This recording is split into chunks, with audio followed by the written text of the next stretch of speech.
Vi er nu ude i skoven. Gulløjsen er allerede ved at gå i panik. Ja, vi har aldrig nogensinde fået en bedre idé. Vi har telt til 2. Så har vi soveposer, læggeunderlag, toiletpapir, pomfritter, tasker, vand, 40 liter vand og en hel køkkenrulle. Har du en hel køkkenrulle med? Til hvad? Ja, en køkkenrulle, Josef. Jeg har en hel køkkenrulle. Men altså, Josef, du kender den der pomfrit, der sidder der. Hvad? Har du en pomfrit galt i halsen? Sådan nogle små pomfritstykker her. Kan du ikke finde noget at æde? Prøv at se. Prøv at se, der er nogen, der er døde her, og de har mistet deres handske og deres avis. Jeg føler mig ikke tryg. Tryk? Der er ikke... Hvad er der her, som kan få dig til at føle dig utryg? Andet end good vibes. Yeah. Vores vej foran os, den er blokeret af et træ. Der er vand hele tiden. Ja, det har regnet hele dagen. Kan vi komme forbi?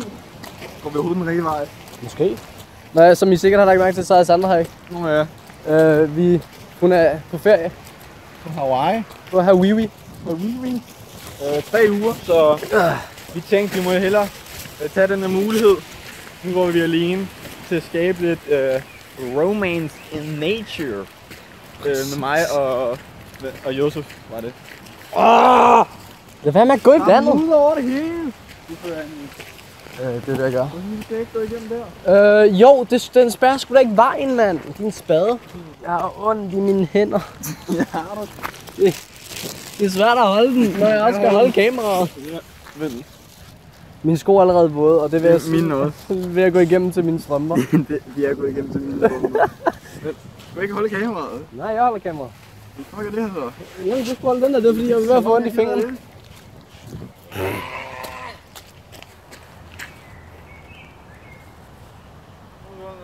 Den finder rundt i mine fingre.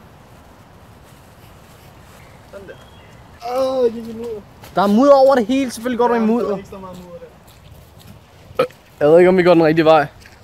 Jamen, så er vi ankommet. Vi har nu gået, vandret, løbet, kravlet, hoppet 40 km igennem tæt buskads. Vi befinder os faktisk i Canadas regnskov. Det er en bænk. Også en bænk der. Vi tænker, at vi sætter vores telt op. Det er faktisk ikke et helt tilfældigt telt. Det er Truman's Survival Combat Telt fra den amerikanske, hvad hedder sådan noget der? Ja, ikke? Ja. Sådan et. Så lægger vi det lige her, folder det ud, Josef ordner alle detaljerne. Så er natten. Det herovre, vi her spiller vi til banko. Der, som I kan se, så er der efterladenskaber efter de sidste. Det er faktisk fra 1600-tallet, de første indianske stammer, de overnattede faktisk her. Men herover, som vi kan se derovre. Som vi alle ved, så spiste 1600-tallets indianere spaghetti. Spaghetti på dåse, skal jeg huske at sige. Ja. Herover, jeg tænker, at det her det bliver et toiletområde.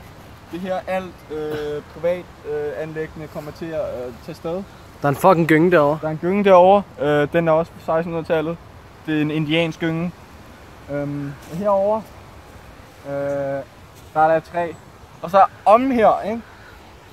Der er også et træ.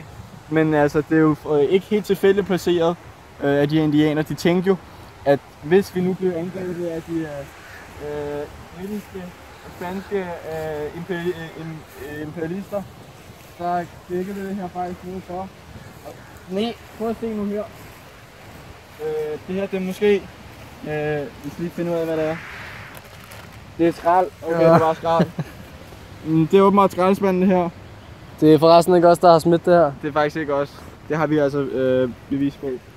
Vi fortsætter senere. Vi skal sætte teltet op. Vi går tilbage til jer.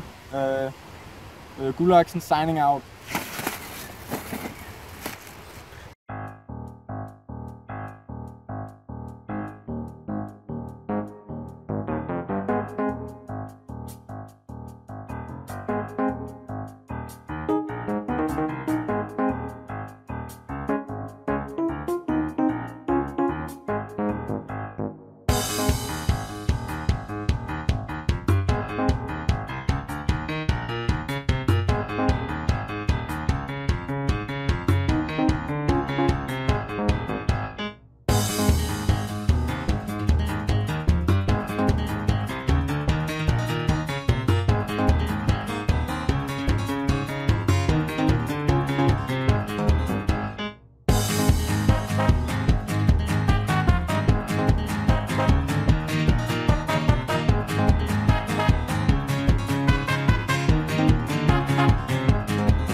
Yo, what's up? Velkommen tilbage til MTV Cribs.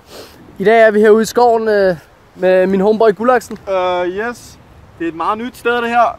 Det er blevet anlagt for 4 år siden på toppen af Beverly Hills bjerge.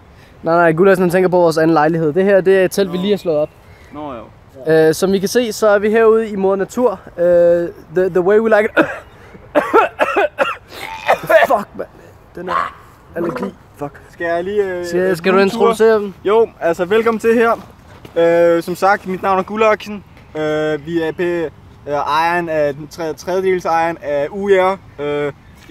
UR.com, YouTube, nede i description, så kan I se vi har de ting, jeg sætter. Og så her, så er der lige, så kan I trykke over på vores andre videoer. Det er sådan 16 redigeringsnød. Nå, men ja, velkommen til cribbet her. Som I kan se, så det er sjovt, fordi udenfor, ikke, så ser det meget lille ud, men indeni, ikke, så finder man også ud af, at det er også rigtig lille indeni. Der er faktisk slet ikke så meget plads. Men det lækkerste er, at der er en meget fed, en hyggelig stemning herinde, ikke? Det er atmosfæren, der sælger, ikke? 400.000 kroner per kvadratmeter herinde, kan man se. Det er med dyrebare kvadratmeter. Som I kan se, så er det her. Det er herinde, det ligger. The magic happens. Ja. Det her, det er så soveværelset. Og herinde, det er køkkenet. Det er også toilettet. Nej, køkkenet er udenfor. Nå, ja. Det er det soveværelset. Så har vi herover et depotskab, hvor det er, at vi har alle vores ting liggende. Så som for eksempel, der kan lige se en jakke. Ja, og en sovepose, som ikke lige bliver brugt lige nu. Det her, det er vores største garderobe af dem alle. Vores overlevelsestaske. Ja. Det her, det er så vores vandhane. Vores vand, som vandration. Vi er tilbage. Justus drak det hele. Vi har ikke mere vand. Hjælp os. Nej. Ja, vores såkaldte studio. Altså det er herinde, vi optager alle vores videoer. Lige herovre i hjørnet. Ja, det var vi har ikke lige vores ting sat op lige nu, men sådan ser det ud normalt. Og så herude, der har vi så vores... ja, hvad er det? Det er vores... Hvad er det her, Gulaksen? En bænk. Den bænk. Der er ikke mere over det. Herover, så som I sikkert alle ved, så er det her marianerne/indianerne lavede spaghetti for 1600 år siden. Og det er så også her, at vi har indrettet vores nye køkken. Det fungerer. Wow.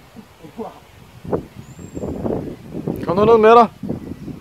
Hot damn, skal jeg skubbe dig nu? Nej.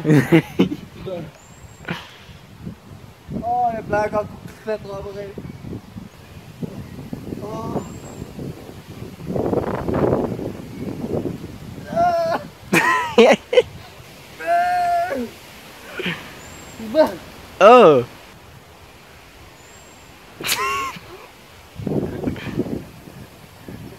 Kig på mig. Hvad er det på menuen, det der, Josef? Der er super hot wings. Hjemmelavet. Hjemmefanget. Vi har selv fanget hønsene. Og op der, lige derude. Look at this chick. Caught straight out of Harlem Street.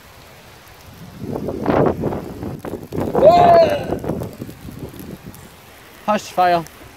Det brænder. Ah! Nej, det brænder. Er der ild over det hele, Josef? Hallo? Vi må bare nødt til at lægge den heroppe i, Josef. Læg dem op i. Ja, de er ikke færdige. De er sgu da helt sorte. Det ser sgu da meget godt ud. Hvad ved du overhovedet om at lave mad? Ja. Er det ikke helt... Det burde ikke være helt sorte. Jeg kan bare fjerne med de knive og gafler, vi ikke har. Det er blevet aften nu. Vi har været ude og gå nogle lange ture. Vi har hygget os, vi har snakket, og vi har oplevet naturen. Så nu er det snart sengetid. Hvad er klokken ved at være? 12? 12, halv 12, noget af den stil. Ja.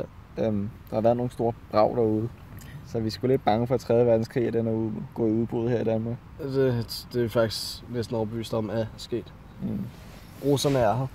Det er lidt uheldigt. Især fordi vi gerne vil lave mere UR, men det må så vente til efter 3. verdenskrig. Vi regner med, at den er over i morgen eftermiddag, ikke? Ja. Det kunne være rimelig bekvemmeligt. Er det ikke et ord, bekvemmeligt? Der lugter herinde. Har du skidt? Ja, Nej. Men nej, jeg tror ikke bekvemt det er et ord. Jo. En eller anden google det lige. Så er Gulaksen blevet vores bakkeæsel. Du tabte noget. Samle det op. du bare. Dit æsel.